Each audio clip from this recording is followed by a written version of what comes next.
Hi, everybody, and welcome. Today, we're talking with Stephen Lew, who is one of our speakers headlining Day 2 of National Counselling and Psychotherapy Conference, happening this November from the 10th to 12th.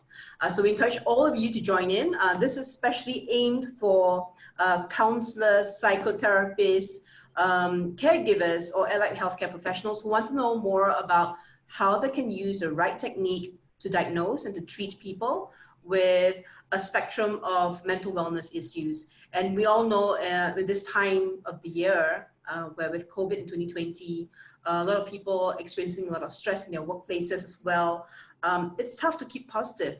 So today we hope to get some valuable insights from Stephen, who is the founder and executive director of the School of Positive Psychology, to know a little bit more about how can we keep positive. And on top of that, we have our producer, Heather Ang, who is responsible for the National Counselling and Psychotherapy Conference. And my name is Jamie Lee. I'll be your host for today. So Stephen, come tell us a little bit about how you started your journey in founding the School of Positive Psychology. How you start off? Thanks for the great introduction, Jamie. I started the school in the year 2007. So that is around it has been 13 or 14 years back. So there's a big story behind it.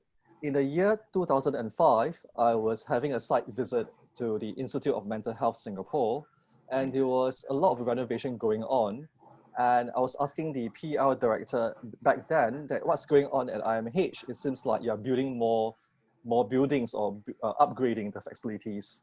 And she replied saying that, oh, we are upgrading the facilities because so that we could house up to 10,000 more patients. Whoa, 10,000 more. Yeah, I couldn't remember whether it was 10,000 patients in total or 10,000 more patients, but I knew that they were upgrading and expanding their resources. And I asked why, and the reason that she said was because according to World Health Organization, they have reported that by the year 2010, the main problem and the main disease of the world will not be cancer or heart disease, but it will be suicide and depression and anxiety.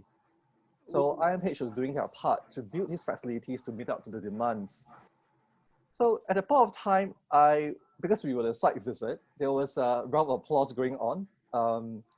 Of course, in a way that to appreciate what they are doing. But at the same time, I was struck hard by the message, because I was just thinking to myself that, are we just going to watch people going to succumb to anxiety, depression, and mental illness, and we're just going to watch and do nothing about it? So after that day, I started a journey and I started a mission to look out for training institutions, I started looking out for companies that specialize in well-being and mental health training. Right. And to my dismay, I won't say it's too strong of a dismay, but back then in Singapore, I couldn't find any institutions that was focused on well-being development. Right. Yeah. And being a very stubborn person, like all my friends have said, so I started my institution of well-being development, hence the School of Positive Psychology. Very interesting story you have, actually. So we'll come back more about your story now. I want to address the question to Heather. I mean, Heather is a young lady, a career executive. Do you feel more stressed nowadays, with the onset of COVID and, you have to do more to keep your business going? What is the general feeling you have?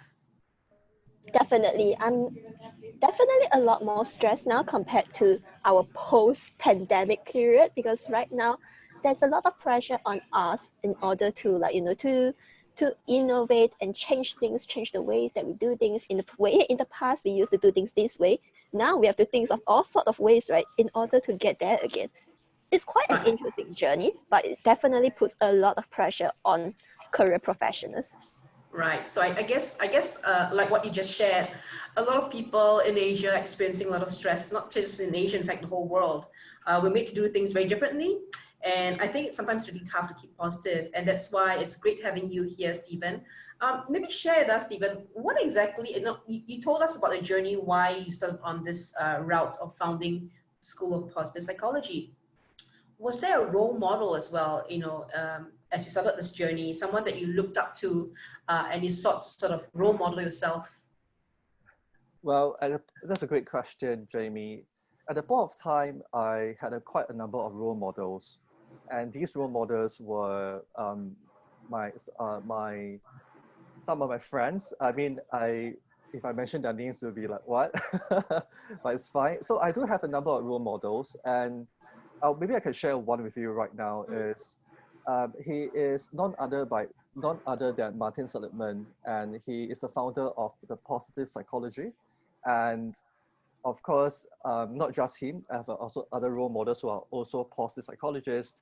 And they founded positive psychology back then in 1998, and they had a mission to wanting to focus the studies and the science on the good things and the good aspects of life.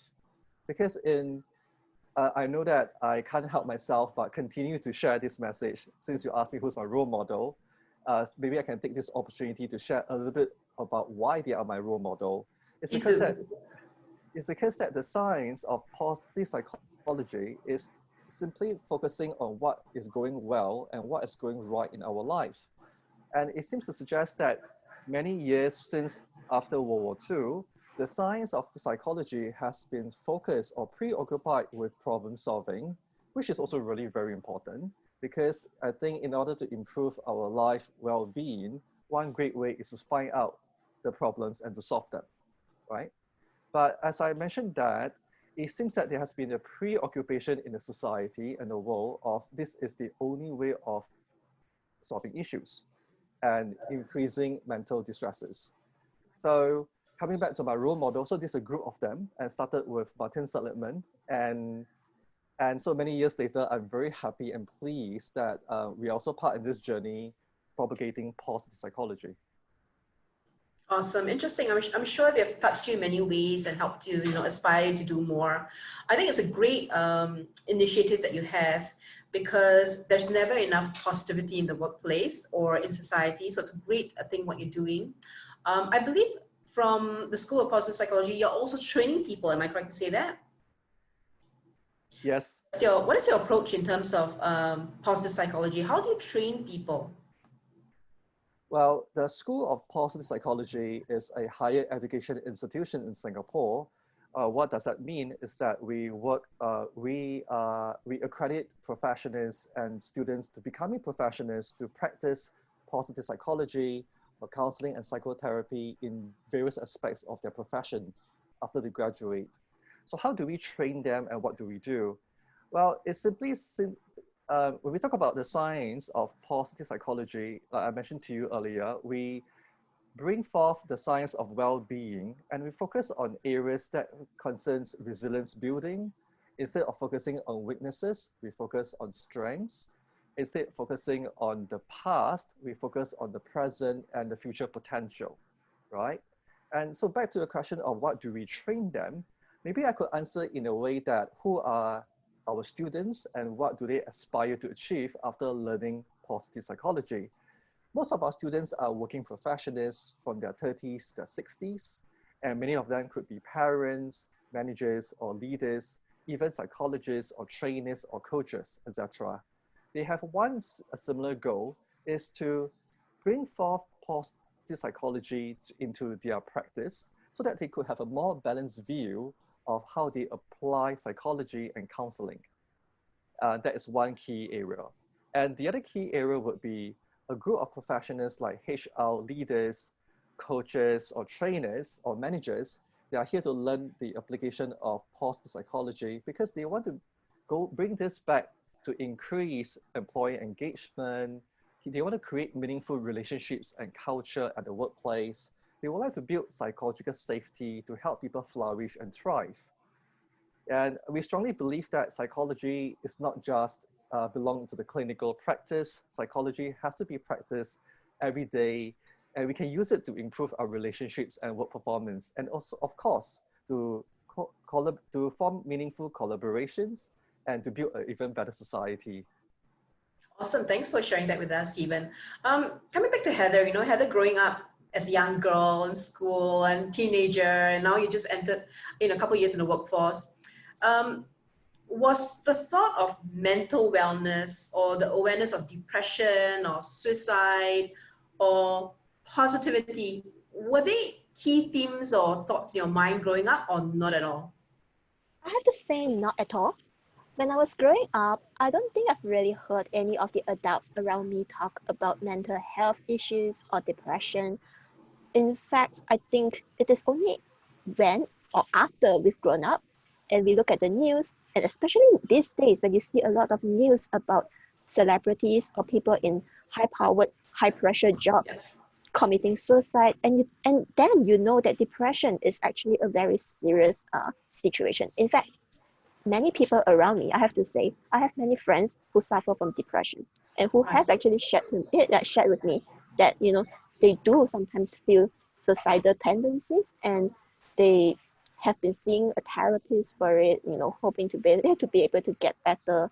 But it is only when you enter the working world where everybody is finally faced with the pressure around the world, and have the space to confront perhaps their past, the ghosts that have been haunting them since the past. And that's when they start to become a lot more honest about their feelings. And that's where you realize that there are many people around you, and depression is actually a lot more common than you think.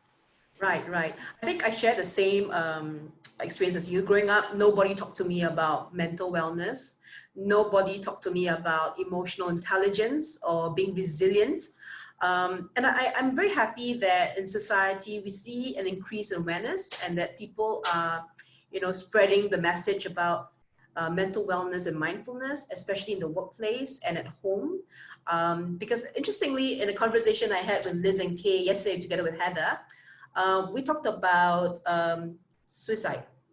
And one of the key observations both Liz and Kay observed is that suicide cases are no longer people in their 20s, 30s, and older. They're happening to children as young as 7 and 8, and that is very scary.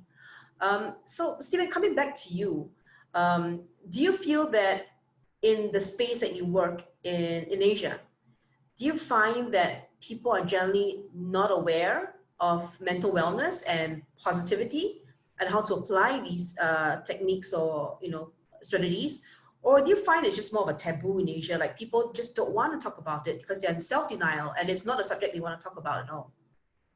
That's a big question, Jamie. And I could offer a few perspectives around it. Like before I answer that, I just want to say that I do not have the monopoly of truth. I can only share my opinions as a practitioner in this field.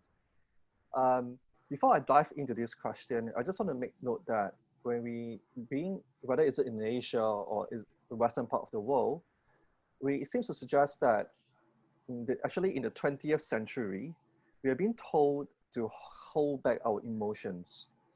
Through generational studies and also cultures, we have been told by our parents that the expression of emotions are not that excellent or being appreciated. So when a person is stressed, what do they do normally? They will try to suppress their stress because they have to function in their daily lives, or they have to think about bringing food to the table for survival. So they leave very little room to process their emotions. So most of the times you could see that these emotions or these negative emotions continue to cause by traumas or continue to propagate and pass down not only in the environment, but pass down to the next generation. So coming back to, based on that background information, when we talk about people in Asia much more aware of depression or mental well-being, or are they less informed? Well, I could say that they are quite aware of what it is, all this wow. But maybe in terms of having the ability to step up to ask for help is another issue. Yeah. And when we look at stigma, yes, there is a heavy stigma around mental illness. And it seems to be creeping into not just our exposure into, it could be also creep in terms of how the way we're being brought up. And also many of the people share a common belief that if we seek for help in this area, it could also signify a sign of weakness. or a sign of deficit. Yeah, Right. yeah. So if I could quickly quote one quick example, like I work with clients, and sometimes we ask our clients about why do you seek help earlier, and they may share something like about, well, I have everything in my life. I have a good career. I have a good education. I'm surrounded by friends. I think that my life should be okay.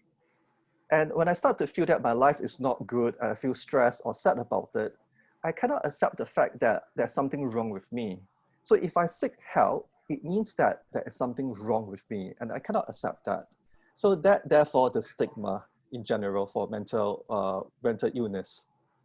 Right. I think what you said is very true. It carries a lot of weight because I think many times we're told to be strong, to keep our emotions to ourselves. I completely agree with that. And in fact, in the workplace as well, a lot of times people tell your bosses will tell you, keep your emotions or your fears or your struggles to yourself. Don't share with anybody else because you're supposed to project a strong leadership. So I guess this is something that we're dealing with in society. Now, coming back to the workplace, Stephen, what are some of the signs that managers or heads of departments should look out for in their staff to probably be able to assess or to realize or even diagnose that maybe this is a sign of danger and that they should be actually helping this person seek the right help? What are some of the signs that people who are very stressed out, exhibit?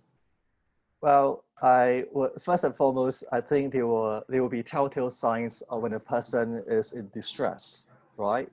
And it's good for you to ask that. I think it's very important for the managers and the leaders to learn such skills so that they could not to predict, they could spot them before worse things can happen, right? So some of these telltale signs could be once the staff or the employee or even anyone could start to become socially withdrawn. That is one telltale sign. Or they start to withdraw from gatherings. But of course, during COVID-19 period, we are not having a lot of social gatherings. But in terms of communication, they are not really there to communicate in terms of sharing their thoughts or how they feel. Another telltale sign could be, you could see they are visibly stressed, and they exhibit nonverbal behaviors, like they walk away from interactions, or they could be either, because everyone deals with stress quite differently, right? Some of them are a little bit more confrontational. So those who are much more confrontational, they could be more aggressive, or they will start to become more frustrated, or they could be maybe having high level of anxiety or anger, right? And for another group of people who are more likely to be a bit more passive, so these are the people that we need to pay attention more to, because they may not be the one who can ask for help. And they could be hiding in a corner, or they could be totally disengaged. So to answer the question, disengagement is a very strong telltale sign. And it'd be great for the managers to have a follow-up session with the person and ask whether the person is doing all right, or get a fellow colleague in the same level or the same department to check in with the person. Thanks for the tips and insights. I think that's very useful for us to take note of. Coming back into what you said much earlier in the conversation, you mentioned that sometimes people, even they know that they need help, they don't know where to go to or who to go to. So from your advice, if someone is suffering from, say, severe depression, or they have suicidal thoughts, or they just feel that they are not able to cope well with things that life is throwing at them, who should they reach out to? Is it an organization? Is it straight away a psychologist? What is the next step? Well, I will highly recommend that there are a lot of resources and helplines that they can reach out to. There is a SOS helpline that they can call. If you go to the directory, you can see that there's a list of family service centers that they can reach out to in the neighborhoods. Or they could go to the internet and find maybe therapists that they can reach out to. And there are therapists, there are counseling and therapists available that they could do sessions over Zoom or virtual platforms. So there are a lot of them out there. But of course, it really depends on the person. But sometimes if they feel that they're unable to ask for help, I think it's great for them to call a friend and say that they need help. Yeah. Why I do not recommend family members? Not because because sometimes such issues could also be related to a family, right? So if Right. yeah, so maybe they should reach out for someone who are a little bit more proactive in this area, who are a little bit more connected in mental health, and maybe ask a friend to help them or accompanying them to the clinic or to help them to book appointment. Right. Thank you so much for the advice as well. I think it's very useful to some of us, some of the audiences watching. Did you see that, in the year 2020, there is like a rise in the number of cases? Is it your observation? According to my understanding, there is a rise of depression and suicide over the years. It's not just in Singapore, but around the world. Yeah, it is interesting to note that for the last 20 to 30 years, there are many schools of psychologists, whether are they from clinical psychology, educational psychology, developmental psychology, etc. They all have different opinions about about the work they do, but they all have one common goal and a common agreement is that there is a rise in depression and anxiety, and also suicide. So it seems to suggest that more work and research needs to be done in this area to improve mental health and to make it more accessible to everyone. Awesome. And that's why the work you do is so important. Now, I'm just going to take a little poll here. I'm going to ask Heather and both of you, Stephen. From a scale of 1 to 10, let's just talk about Singapore, where we are in, right? How positive do you rate us as a nation, the people? 1 being the least and 10 being the most positive. Heather, let's start with you. Well, this is an interesting question. I just raised this question to a group of Singaporeans recently. Okay. And the answers that we're getting is between 6.7 to 7.4. Right. So there's already a poll. Okay, right. So it's tipping on the more positive side then. Yes. I'm surprised. So what would you say, Heather? I mean, from your point of view. I would have thought that it would just be like, say, I don't know, a 6, because I think the people around me, everybody seems a lot more neutral, like not so much like, very positive or something. So Right. I'm rather surprised about this. Okay. Well, I think it's a good insight. I mean, it shows that people are resilient in their minds and that they're positive. Because yeah, I was going to say about 6, 7 as well. That would be my take on it. And I guess there's much more work to do to tilt it higher, like maybe 8 or 9. So Stephen, any last words for our audiences? Maybe a last word to leave them with a very positive thought or something they should do in life. Going back to what I said earlier about emotions, we are being told that our emotions are just a sickness that we rely on in making decisions and how the way we interact with the world. And what we feel doesn't mean the truth, which is accurate. But it is also worthwhile to learn how to communicate our emotions much more effectively. So by doing so, we allow the people around us to feel safe in communicating their emotions. Why I'm saying this is because that if we dare ourselves to be vulnerable, we dare ourselves to share our emotions, we create a culture of sharing and collaboration, and we create a culture of safety and knowing that we can be human. And I think that if you can take this perspective back into the family, into parenting, or into workplaces, I think that we can ignite our humanness and appreciate emotions as part of a natural human condition. What we know that being in a first world country like Singapore or many other cities in the world, we focus a lot on performance and other aspects of well-being that we think that can give us happiness. But what I'm trying to say here is that apart from dealing with issues that's related to depression and anxiety and suicide, being in the first world country like Singapore, we're also dealing with another problem known as affluenza. The word affluenza sounds like influenza. It's actually a psychological and social malaise that can impact first world citizens or impact countries that are in terms of advanced capitalism. What I'm trying to say this is affluenza makes people there's a lot of concern around social status anxiety. They look good on the exterior in terms of the material world, but they are actually very unhappy and anxious inside. Yeah, and that is the impact of affluenza or being in an affluent society. And there is a huge correlation between this and mental health. Because many of the clients that we are seeing right now, we notice that a lot of anxiety or issues surrounding anxiety and depression is caused by affluenza. So I want to highlight this is that as we move ahead in economical development, we may start to let fall back in our mental and emotional health development. So I just want to bring this message across to those who are attending the conference. I think in my talk, I will speak a little bit about affluenza and how we can use positive psychology and psychology to help people who are dealing with affluenza to have a better well-being and resilience. Awesome. Thank you so much, Stephen, for sharing that point. Well, if you want to know more about the work that Stephen is doing and his applied positive psychology, please catch him at the National Counselling and Psychotherapy Conference.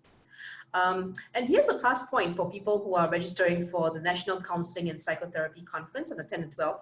So Stephen will be headlining our very first session on day 2 at 9 a.m. It's called Integrating Recovery Practice with Positive Psychology, Interventions into Working Practice. And if you attend this particular session, Stephen, they will get a CBD point, correct? Yes, they'll get a certification of completion for their continuing professional development. Right, awesome. So this is a plus point. So for all of you out there who are psychologists, who are researchers into mental wellness, who are healthcare workers, people who are even health caregivers who just want to know a little bit more, please come and join us. Our website is nationalcounselingconference.asia, and we look forward to welcoming everybody on board and to spread the message of mental wellness and well-being and even mindfulness at home as well as the workplace. And we just want to make sure that everybody stays positive, healthy, and happy. Thank you so much for joining us, Stephen and Heather, and we look forward to the next conversation.